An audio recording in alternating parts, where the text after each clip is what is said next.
You are on to Law Minstrel, and I am Mwesi Mudukbe Mni.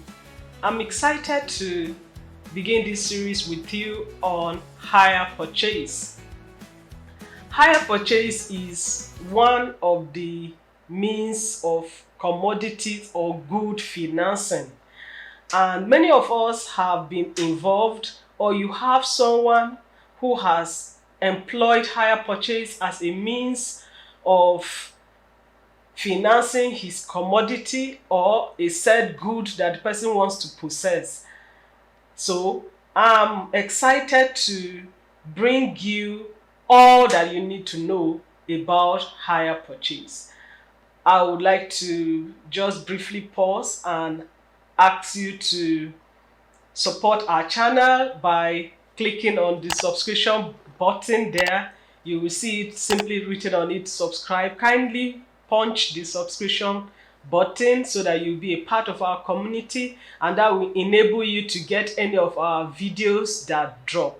You can also give us your feedback in the comment section. They are very helpful to us because they give us the lead as to what you find palatable. We'll also employ you to click on the share button and share to your loved ones and anyone you feel needs what we are doing, the content that we are creating for you. Kindly click also on the like button. In any case, back to what we are looking at today. In this episode, which is the first in our series on hire purchase, we'll be looking essentially on what hire purchase really means, and so we'll be doing an introductory perspectives to what hire purchase is. And for these introductory perspectives, we'll be looking at the core of what hire purchase means. To enable us look at this, we'll be examining, we'll take a deconstruction approach to deconstructing the nomenclature hire purchase. After that, we'll look at a layman's perspective to what hire purchase is, and then we will look at hire purchase from the perspective of scholars, and then we will look at hire purchase from case law. After that, we'll come to the conclusion and wrap it up on what hire purchase entails. Other episodes in this series will take us to different aspects of the concept of hire purchase, but for this episode, that's essentially what we'll be looking at. So hire purchase is one of the most common methods by which traders, dealers, or even manufacturers grant extended credit to their customers. Now, this type of arrangement is viewed by laymen as a sort of contract of sale, although it is not. They view it as a sort of contract of sale in which the purchase price is paid in installment. This is in spite of the fact that contracts of sale are essentially different from a contract of hire purchase. The Factors Act of 1889 as well as the Sale of Goods Act 1893 contained provisions that enabled a person who had bought or agreed to buy goods and who obtained with the consent of the owner possession of them to transfer valid title to them to an innocent purchaser for value.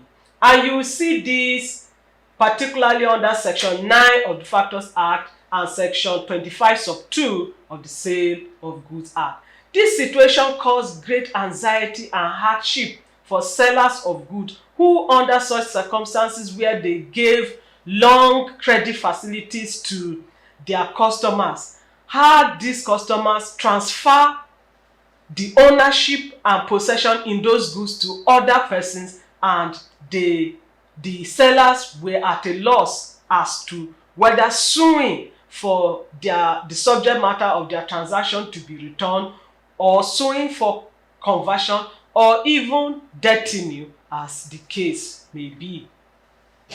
In addition, they may not have received the price for the goods at all, and this we make them go through litigation for a protracted amount of time, and yet they will have no respite. And you see this on the authority of Lee versus Butler. You find the citation given on the screen. It is for this reason that the law concerning hire purchase had to be properly developed in order to save persons from what is said in loose terms as stories that touch. So two outstanding English decisions brought out the importance and advantage of an agreement based on hire purchase, and we'll be looking specifically on the case of Helby versus Matthews, and you will see the citation also supplied you on the screen. In the case of Helby versus Matthew, Helby, a dealer, delivered a piano to one Brewster on terms that Brewster would pay a monthly rent of 10 shillings 6 pence, and that one, after 36 payments, the piano would become Brewster's property. 2. In the meantime, the property would remain with Helby. 3. That Brewster could terminate the hiring at any time by returning the piano to the owner and stopping the payment of installments. Now, after making a few of these payments, Brewster then pledged the piano to a third party who took the goods in good faith without knowledge of another party's interest in the goods. Helby tried to recover this piano from Matthews, and the question which had to be answered was whether Matthews had a good title to the piano. The House of Lords unanimously decided that the agreement between Helby and Brewster did not constitute an agreement for Brewster to buy within Section 9 of the Factors Act. All that he undertook to do was to make monthly payments in installments, although he had the option to purchase the piano at the end of such installmental payment. If he had exercised that option, he would have become the purchaser of the piano and would have had good title to transfer to another person. Whereas in his not completing the payment of the installments, he still remained essentially a hirer. The judicial stamp of approval given by this case has now established hire purchase as a means of goods financing, and that's why it's being used up till today. So in Nigeria, for instance, there are some things that have slowed down or had hitherto slowed down the growth and the acceptance and the spread of the use of hire purchase, although over time these things are being surmounted. One of the first issues that dragged the spread of hire purchase as a means of financing goods and products is that it was essentially a system of financing that was unknown to customary law amongst Nigerians, amongst the various customs in Nigeria. 2. The goods that form the subject matter of hire purchase agreement are essentially luxury goods, and these goods were at that time, initially at the beginning, were not as commonplace as they are now. And when the system eventually became known, the unscrupulous practices of those sellers, manufacturers, businessmen, dealers who engaged in hire purchase transactions made them to be unpopular. And finally, there was a traditional belief of customers that once a person has paid a deposit, he has become an owner of the subject matter of a hire purchase agreement. All of these things have hindered the healthy growth of hire purchase as a legitimate means of goods financing. But as education has become more widespread, the concept has very well been more accepted as it was in the time past.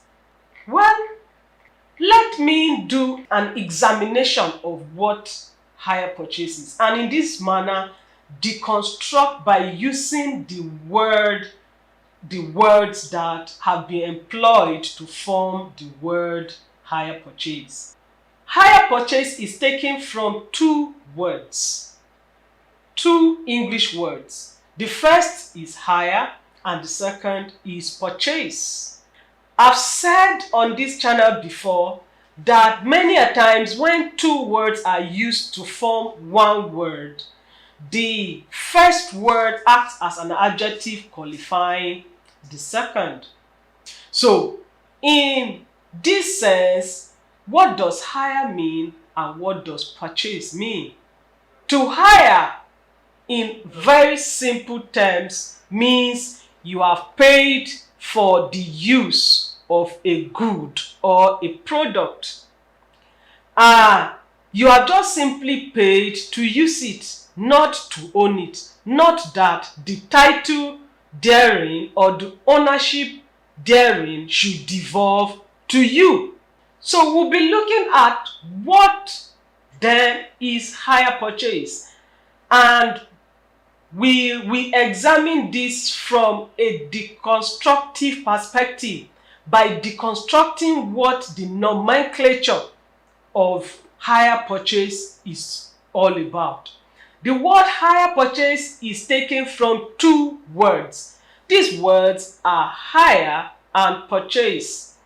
We'll be looking at what does hire mean and what does purchase is, because when you take two words to form one word, they don't essentially lose their primary meaning.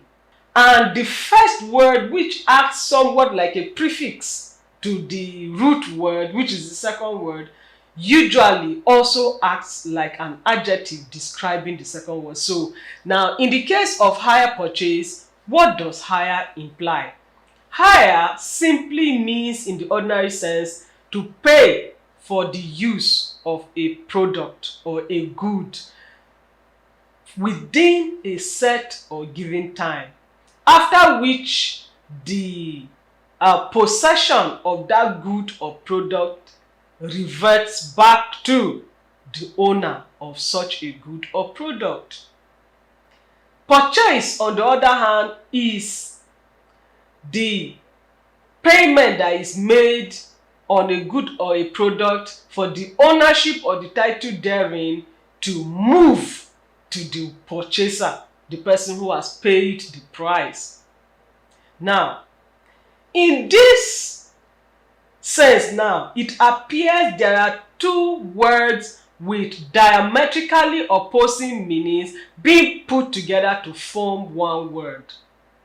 And so we are going to have to make an effort to understand what these two different concepts married together now have come to mean. It now means that hire purchase is simply hire in order to purchase.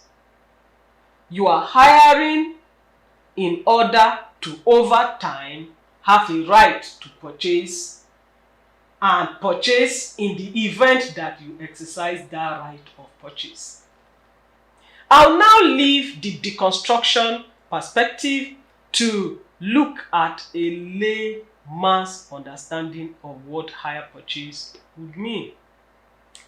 Hire purchase then means that you have paid money, you have made a payment to hire a subject matter of the hire purchase, and this payment is not a one-off payment.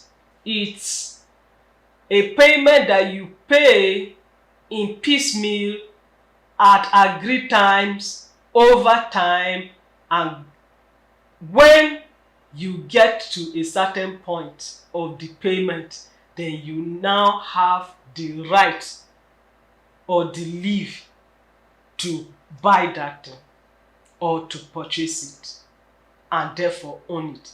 This is different from a mere hire where you never contemplated to own the subject matter of the hire at all. Well, of course, scholars also have defined what hire purchase means. Quite a number of scholars have looked at what hire purchase means, and I will just give us some perspective from such scholars who have examined what hire purchase means. I'll be taking this definition from Rye University, particularly on their lesson 10 on hire purchase, conceptual, legal and regulatory framework, and this document is available online. For Rye University, hire purchase is a mode of financing the price of goods to be sold on a future date. In a hire purchase transaction, the goods are let on hire. The purchase price is to be paid in installment, and hirer is allowed an option to purchase the goods by paying all the installments.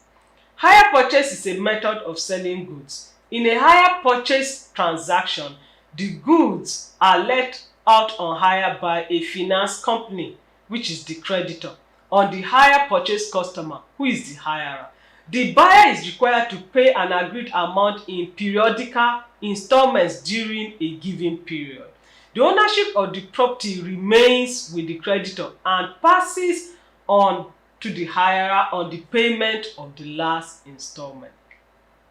I'll take one more definition from a scholar, and then we'll go on to case law rendition of what hire purchase is. I will be taking this definition from Igwe, who has given this particularly in his work Hire Purchase, second edition, published by Mott House Press. For him, hire purchase is an agreement for the delivery of goods under which the recipient pays a small deposit to the owner of the goods while promising to pay certain sums as installments, usually each month, in consideration of being granted possession and use of the goods, and an option to purchase them after a stipulated period, having paid stipulated total sum. We'll now look at case law definition of what hire purchase is, and then we'll make a conclusion and come to the end of this episode. Case law is law that is made from cases. So any decision that a court makes a pronouncement on becomes, that court's judgment becomes a law, and that type of law that emanates from court's judgment or decision is what is called case law. So we are going to look at case law definition of what hire purchase is, and particularly do so in the case of Samuel Arrow versus Joe Allen and Company Limited. You will see the citation supplied on the screen. This definition was given by Pa Okagboe JCA. For him, the hire purchase is a system where the owner of the goods lets them on hire for periodic payments by the hirer upon an agreement that when a certain number of payments have been completed, the absolute property in the goods will pass to the hirer. But so, however, that the hirer may return the goods at any time without any obligation to pay further balance of rent accruing after return. Until the conditions have been fulfilled, the property remains in the owner's possession. Well, in sum or in conclusion, a hire purchase is actually a commercial transaction. And under this commercial transaction, a party hires out his goods to a hirer at a price to be paid in installments within an agreed period of time. The hirer will usually retain the right of purchase of the goods upon making good the last payment. In Nigeria, the law that governs hire purchase transaction is the Hire Purchase Act. Thank you very much for being with us on this episode. With that, we've come to the end of this episode. I remain yours truly, Mwesi Modupe Nim, and you can give us your feedback as to whether you like our videos, what you like to be seeing from us in the comment section. I always go there to see what you have to say. So I'll make a reaction on what you have to say, what you want to be seeing. We want to know it so that we can bring it to you. And you can click on the like button if you like our videos, share with your colleagues, your friends, your loved ones, and join our community by clicking on the subscribe button. Thank you. Till next time. Bye.